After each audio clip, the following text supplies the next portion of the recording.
For a long time, the explanation seemed simple. Distance. Divorce. Geography. We looked at the miles between Utah and Flagstaff and told ourselves that this was the reason Cody Brown faded from his role as a father to his youngest daughter. It felt easier to believe that logistics had failed this family, rather than intention. Easier to assume that schedules clashed, rather than bonds being deliberately severed. But what if that explanation no longer holds?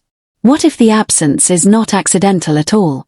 A growing number of insiders and longtime viewers are now questioning whether the separation between Truly Brown and her younger siblings, Solomon and Oriella, was ever about practicality. The emerging theory is far darker and far more unsettling. According to those piecing together the timeline, this distance looks less like coincidence and more like containment. Not a missed opportunity, but a calculated quarantine. The suggestion gaining traction is that Truly is not merely overlooked, she is feared.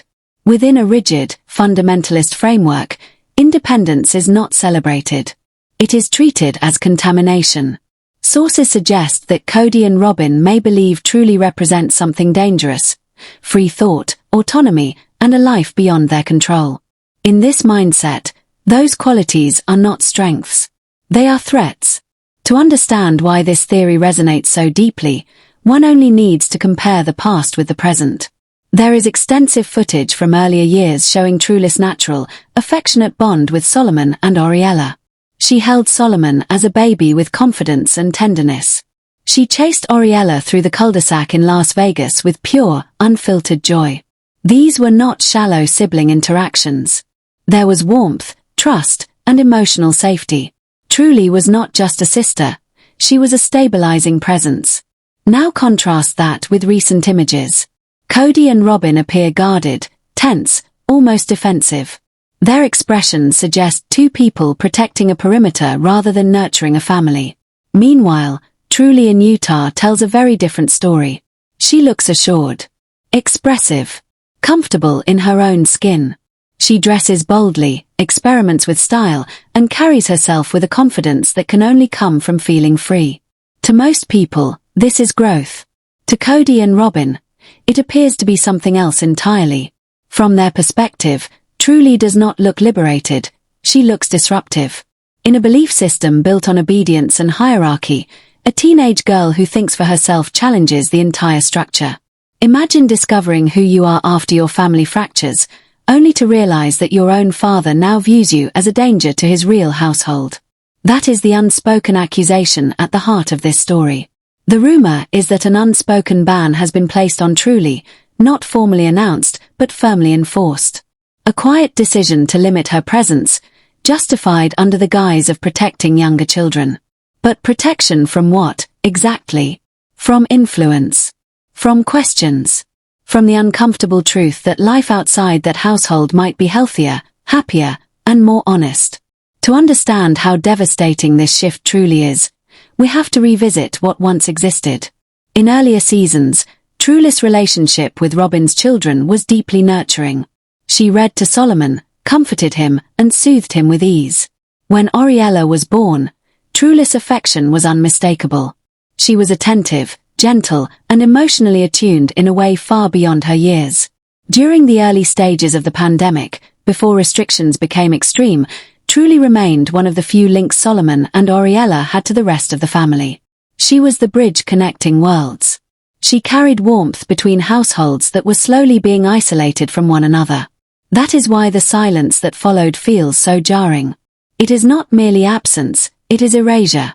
Looking back now, the shift appears to have begun during the height of the strict COVID rules. At the time, Cody's behavior was framed as extreme caution. Lists were printed. Mail was sanitized. Distances were enforced. But hindsight invites a different question. Was the virus the true concern, or was it the influence of those who no longer aligned with Robyn's household? There are moments on camera where Truly visits and does everything asked of her. She keeps her distance. She wears a mask.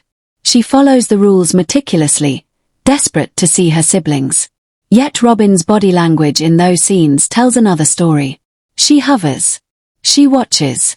Her anxiety seems less about health and more about connection. Truly is observed, measured, assessed, not embraced.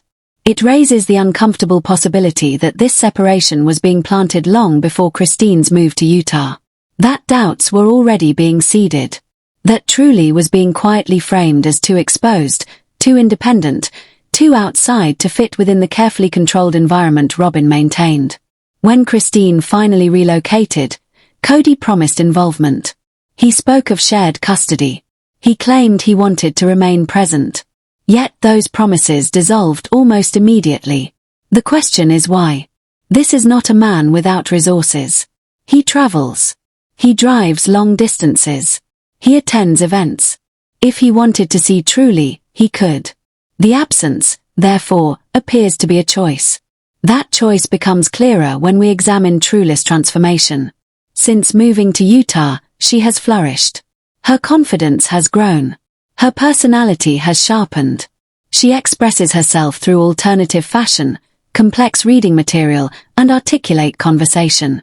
She is witty, thoughtful, and unafraid to speak her mind.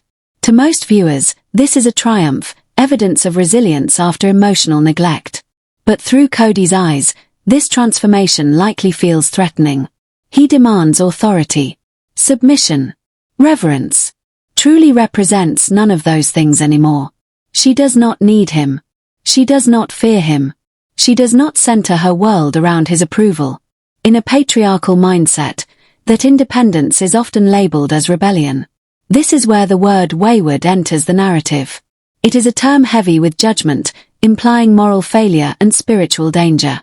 By framing Truly in this way, Cody and Robyn can justify their actions. They are not abandoning her, they tell themselves. They are protecting the innocence of younger children. The logic is deeply flawed, but internally consistent. Truly's happiness becomes a liability. Her confidence threatens Robyn's control. Solomon and Oriella must believe that isolation is normal, that their father is a hero, and that the outside world is dangerous. Truly's existence undermines that story simply by being evidence to the contrary. Imagine her walking into that home, relaxed, thriving, openly curious about the world. Talking about school, books, travel, and ideas that are not tightly curated. That presence alone could spark questions. Why is she happy? Why did she leave? Why is Dad so angry if life outside is peaceful? Those questions are dangerous.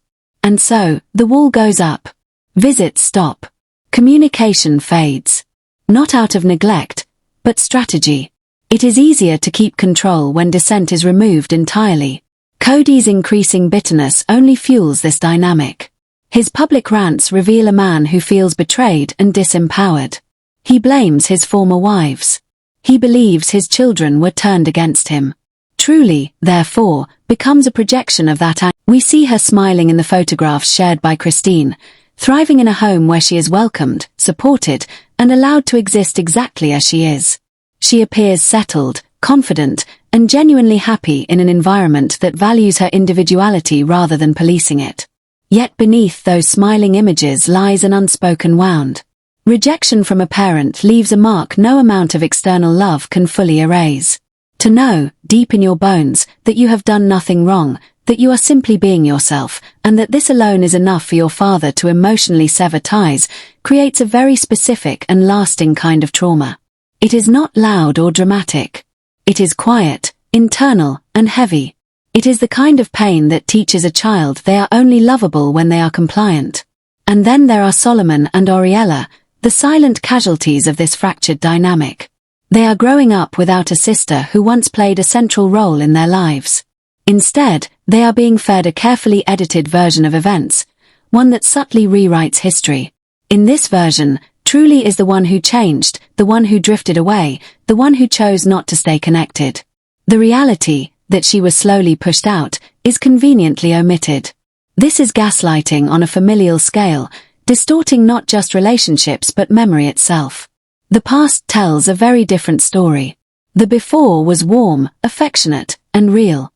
Images of Truly holding baby Oriella are not sentimental relics, they are evidence. They prove the bond existed. They confirm that the love was mutual. And most importantly, they demonstrate that the destruction of that bond was not inevitable, it was intentional. It was the result of decisions made by adults who place control, pride, and ego above the emotional well-being of their children.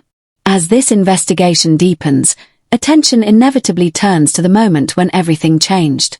The warning signs were always present, even if many viewers hoped otherwise. We witnessed favoritism. We saw scrutiny aimed disproportionately at certain children. We observed moments of coldness that were easy to excuse at the time. What no one wanted to believe was that these behaviors would escalate into punishing a child for the perceived shortcomings of her mother. Yet that is exactly where this path has led. The separation is no longer theoretical. Truly Brown appears effectively barred from the Flagstaff home, not because she poses any real harm, but because she is resistant to manipulation. Her emotional immunity makes her profoundly threatening to those who rely on control to maintain authority. Her presence disrupts the narrative, and so her absence becomes necessary. Consider the holidays. Once, these occasions were loud, chaotic, and filled with shared joy. Now, celebrations are fragmented. On one side, we see open laughter, blended families, and genuine warmth. On the other, a household that appears quiet, meticulously managed, and emotionally restrained. Truly belongs in the noise and the mess and the laughter. But she also belongs in the lives of the brother and sister she helped nurture. That is the true tragedy here. Not that she is missing out on her father, but that Solomon and Oriella are missing out on her. They are being deprived of a sister who is intelligent, humorous, and remarkably resilient. A sister who could show them that there is life beyond rigid rules and emotional confinement. A sister who represents possibility. This is precisely why the wayward label is so effective. It offers moral justification for the theft of that relationship. If you convince yourself that you are protecting your children from a bad influence, you can ignore messages. You can delay calls. You can claim the guest room is never quite ready. It becomes a slow, deliberate erasure, a soft ban. Nothing is ever said outright. There is no explicit rejection. Instead, discomfort is engineered. Judgment fills the room. Eventually, the child stops coming. And then the narrative flips. She must not care. She must have turned against us. It becomes a self-fulfilling prophecy born from anxiety and narcissism. What we are witnessing is a textbook case of parental alienation. Not hidden, not subtle, but visible to anyone willing to look. The evidence is everywhere. The absence in photographs. The silence online. The sudden disappearance of connection. And perhaps the most devastating part is that Truly is old enough to understand it all. She knows what is happening. She knows her father is choosing pride over presence. She knows promises made about blended family unity were conditional all along. The next layer of this story leads us to what many now refer to as the secret meeting, a conversation that allegedly took place when cameras were down and public narratives could no longer be controlled through editing. While official portrayals show calm family discussions, insiders point to a far more volatile exchange, one centered not on logistics but on compliance. According to growing speculation, discussions about Truly visiting Flagstaff for an extended stay triggered a confrontation. Space was not the issue. Time was not the issue. The concern, allegedly, was culture. Reports suggest it was argued that Truly's evolving identity, her clothing, her makeup, her independent thinking, no longer aligned with the culture of the home. That phrase carries weight. It is a polite way of declaring exclusion. It signals that belonging is conditional and that authenticity is unwelcome. More disturbingly, there are claims that concern was expressed about Truly confusing Oriella, that her confidence and rejection of rigid norms might undermine the controlled upbringing being enforced. In this framing, Truly is no longer a child to be loved but a risk to be managed. Her individuality is treated like contamination. For Truly, this moment was not simply painful, it was clarifying. It revealed that maintaining control mattered more than preserving sibling bonds. The door did not slam loudly, but it closed firmly. And what followed was silence. Where there was once constant digital connection, there is now nothing. And when children are young, silence does not happen by accident. Devices are monitored. Messages are filtered. Communication flows through gatekeepers. If a message never reaches its recipient, the sender becomes the one blamed for absence. This is not neglect, it is design. Even physical reminders of love appear to vanish. Gifts, cards, artwork. It defies logic to believe that birthdays passed without anything being sent. The more troubling question is whether those gestures ever reached their destination. Were they intercepted, stored away, or discarded? Each unopened package becomes a symbol of rejected affection, a tangible reminder of love that was never allowed to land. At its core, this is not just about exclusion, it is about indoctrination. Children ask questions. Stories must be supplied. And when truth threatens authority, it is replaced with doctrine. Truly's departure is reframed not as growth, but as failure. A cautionary tale designed to teach obedience through fear. This is what makes the story so unsettling. It is not one dramatic act of cruelty, but a sustained pattern of quiet removal. A slow rewrite of family history. And at the center of it all is a young woman whose only crime was becoming herself.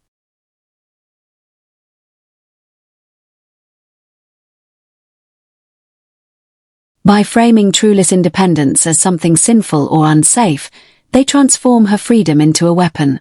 Her refusal to blindly comply is no longer seen as personal growth, but as moral failure. This distortion allows them to manipulate Solomon and Oriella's love for their sister into something far more corrosive: fear. The message being taught is subtle yet brutal. If you grow up and want to live freely like Truly, you too will be cast out. You too will be labeled lost. You too will be abandoned. Oriella is a crucial piece of this puzzle. Anyone who has watched her closely knows she is spirited, outspoken, and unapologetically expressive. She interrupts, she challenges, she occupies space without apology. In many ways, she is a mirror of what Truly once was, and of who Christine has always been. That reality must be deeply unsettling to Robyn. Her idea of a perfect daughter has always leaned towards quiet compliance, emotional fragility, and constant approval-seeking. Oriella does not fit that mold. And Truly represents what Oriella could become if allowed to flourish: confident, independent, and unmanageable. The separation, therefore, appears deliberate. Strategic. If Oriella were to spend real, uninterrupted time with Truly, she might return questioning authority.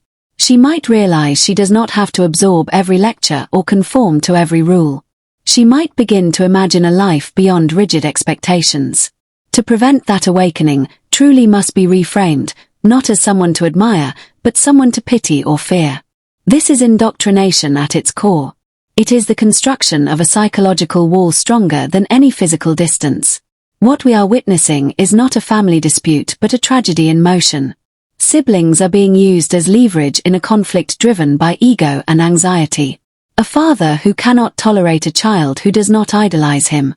A stepmother who cannot risk unpredictability entering her controlled environment. And so, the sibling bond is sacrificed. Memories are forfeited. Future relationships are severed, all justified under the banner of protecting the culture of the home. Yet indoctrination rarely holds forever. Children grow up. They gain access to the world beyond the walls. They discover the internet, the show, the photographs, the truth. Solomon and Oriella will one day see their sister thriving. They will realize that the person they were warned about is not a threat, but simply someone who chose authenticity. When that realization comes, the backlash will be immense.